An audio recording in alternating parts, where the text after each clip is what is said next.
नमस्कार दोस्तों, मैं के आपके सामने फिर हाजिर हुआ हूँ पौराणिक कथा की सीरीज का आगे का वीडियो लेकर के। तो आइए शुरू करते हैं आज का यह वीडियो।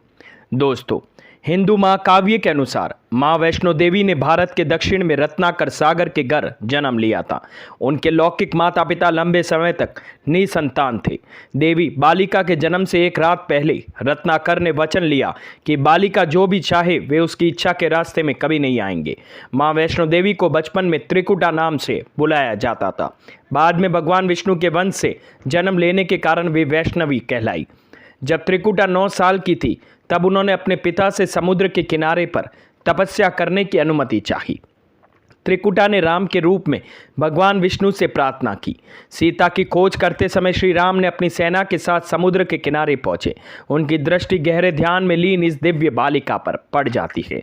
त्रिकुटा ने श्री राम से कहा कि उसने उन्हें अपने पति के रूप में स्वीकार किया है। श्री राम ने उसे बताया कि उन्होंने इस अवतार में केवल सीता के प्रति निष्ठावान रहने का वचन लिया है, लेकिन भगवान ने उसे आश्वासन दिया कि कलयुग में वे कल्कि के रूप में प्रकट होंगे और उनसे जरूर विवाह करेंगे। इस बीच श्री राम ने त्रिकुटा से उत्तर भारत में स्थित माणिक पहाड़ियों की त्रिकुटा श्रृंखला में अव्यवस्थित गुफा में ध्यान में लीन रहने के लिए कहा। रावण के विरुद्ध श्री राम की विजय के लिए मां ने नवरात्र मनाने का निर्णय लिया था। इसलिए उक्त संदर्भ में लोग नवरात्र के 9 दिनों की अवधि में रामायण का पाठ करते हैं। श्री राम ने वचन दिया था कि समस्त संसार द्वारा मां वैष्णो देवी की स्तुति गाई जाएगी।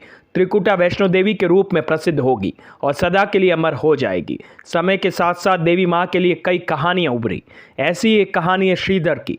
श्रीधर माँ वैष्णो देवी का प्रबल भक्त था।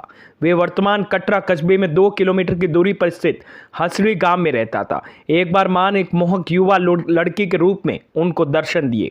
युवा लड़की ने विनम्र पंडित से भंडारा भिक्षुओं के भोग के लिए एक प्रीति भोज आयोजित करने के लिए कहा। पंडित गांव और निकट जगहों से लोगों को आमंत्रित करने के लिए चल पड़े।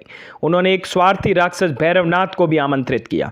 भैरवनाथ ने श्रीधर से पूछा कि वे कैसे अपेक्षाओं को पूरा करने की योजना बना रखे हैं।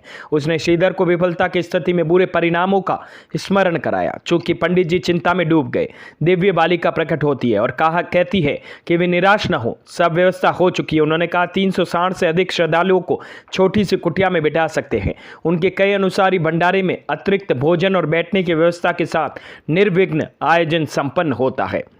भैरवनाथ ने स्वीकार किया कि बालिका में अलौकिक शक्तियां थी और आगे की परीक्षा लेने का निर्णय लेता है। उसने त्रिकुटा पहाड़ियों तक उस दिव्य बालिका का पीछा किया। 9 महीनों तक भैरवनाथ उस रहस्यमयी बालिका को ढूंढता रहा जिसे वह देवी माँ का अवतार मानता था। भैरव से दूर भागते हुए देवी ने पृथ्वी पर एक बाण चलाया जिसमें पानी फूटकर बाहर निकलता है। यह नदी बाण गंगा के रूप में जानी जाती है। ऐसा मान्यता है कि बाण गंगा यानी कि बाण तीर में स्नान करने पर देवी माता पर विश्वास करने वालों की सभी पाप धुल जाते हैं।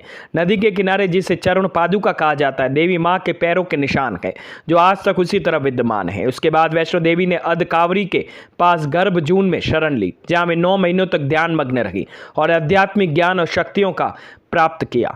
भैरव द्वारा उन्हें ढूंढ लेने में उनकी शक्तियां भंग हुई। जब भैरव ने उन्हें मारने की कोशिश की तो दरबार में पवित्र गुफा के द्वार पर देवी मां प्रकट हुई। देवी ने ऐसी शक्ति के साथ भैरव का सिर धड़ से अलग कर दिया और उसकी खोपड़ी पवित्र गुफा से 2.5 किलोमीटर की दूरी पर भैरव घाटी नामक स्थान पर जा गिरी। भैरव ने मरते समय क्षमा याचना भी की।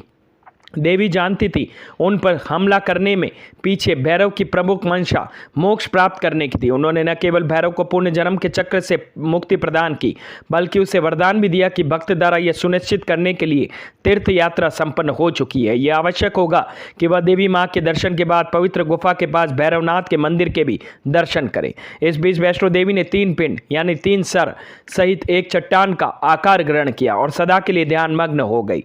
इस बीच पंडित श्रीधर अधीर हो गए। वे त्रिकुटा पहाड़ी की ओर रास्ता आगे बढ़ाया जो उन्होंने सपने में देखा था। तब वे गुफा के द्वार पर पहुंचते उन्होंने कई विधियों से पिंडों की पूजा की और अपनी दिनचर्या बना ली। देवी उनकी पूजा से प्रसन्न हुई। वे उनके सामने प्रकट हुई और उन्हें आशीर्वाद दिया। तब से श्रीधर और उनके वंशज देवी माँ वैष्णो देवी की पूजा करते आ रहे हैं। तो दोस्तों, कैसी लगी पौराणिक कथा की यह सीरीज आपको? अगर मेरी एक पौराणिक कथा की सीरीज आपको पसंद आ रही है तो प्लीज हमें कमेंट सेक्शन में जरूर बताइएगा।